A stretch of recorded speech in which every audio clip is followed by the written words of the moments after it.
چې تاسو ته پی ایم صاحب او څنګه چې زمونږ چیف منسټر صاحب یو اپیل کړی د پوره قوم ته چې یاره د اختر تاسو په سادګۍ سره مناو کوئ، نو انشاءالله موږ په خپله باندې هم د اختر په سادګۍ سره مناوو.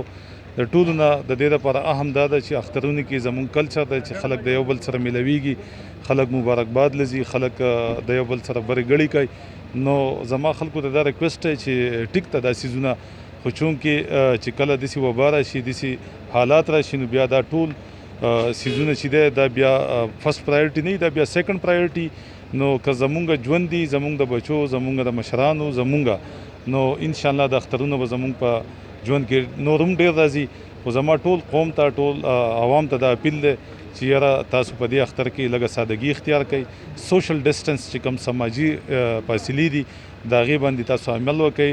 چې کوم حکومت او هیلث ډپارټمنټ تاسو ته احتیاطي تدابیر ښودلي دي په هغې باندې عمل وکړئ.